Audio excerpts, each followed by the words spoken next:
you should believe. Millions of believers can't be wrong. Sure they can. How many people believe in astrology, numerology, psychics, and magic? People are easily duped, and especially so in large numbers. Also, your believers can't even agree on what they believe.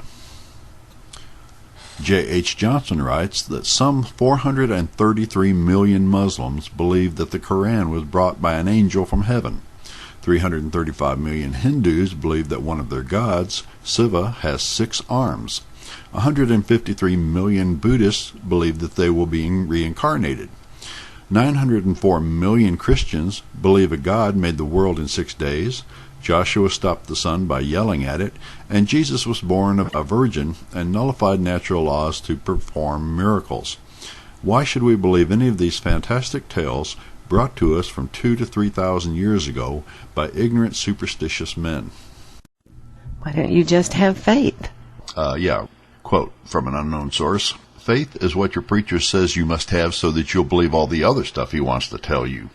Arthur C. Clarke said, "A faith that cannot survive collision with the truth is not worth many regrets." And Friedrich Nietzsche, "A casual stroll through the lunatic asylum shows that faith does not prove anything."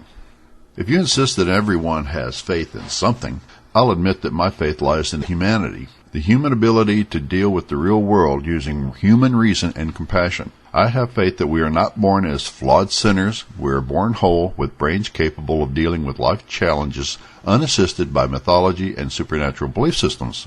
Dr. Charlie Webb writes in his article, "Think for Yourself." Faith is nothing more than thought control. Blind faith is legalized slavery. Faith tells us never to question the evidence for truth. But should we care about the truth? Absolutely. Because if we don't know what reality is, how can we ever expect to know how to deal with reality?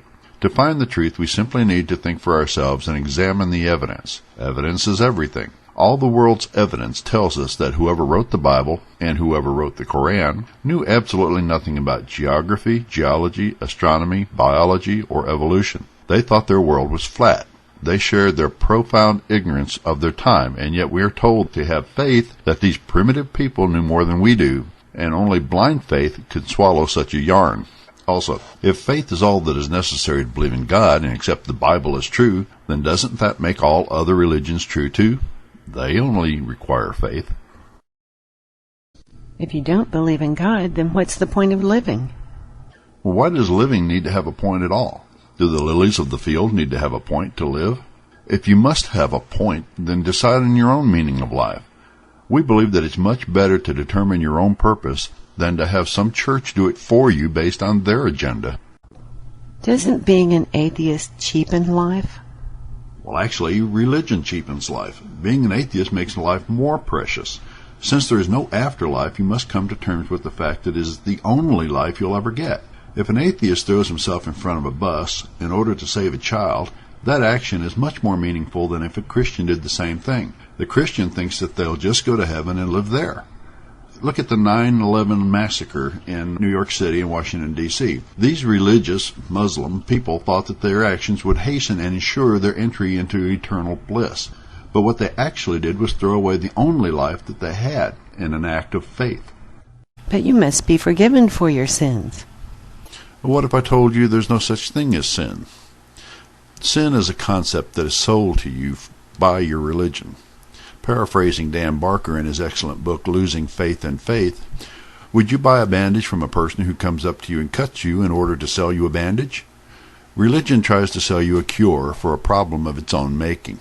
What do you do if you feel that you've really wronged another person or done something bad? You can't go to Jesus for forgiveness. That's right, we can't. So we either have to get forgiveness from the person we've wronged or live with it. If you think about it, it makes us think a lot harder about doing the right or wrong thing before we do it. The religious person can just go on and do it, knowing that he can easily be forgiven by his church, or Jesus, or whatever. He doesn't even have to ask forgiveness from the person he's wronged. Did you know that Hitler was a Christian? He was a Catholic. And since he's probably asked for forgiveness in his last hours, he should be in heaven right now, right? Anne Frank's only sin was that she was Jewish. So to Christians, she should be in hell now, along with Albert Schweitzer, a non-believer, right?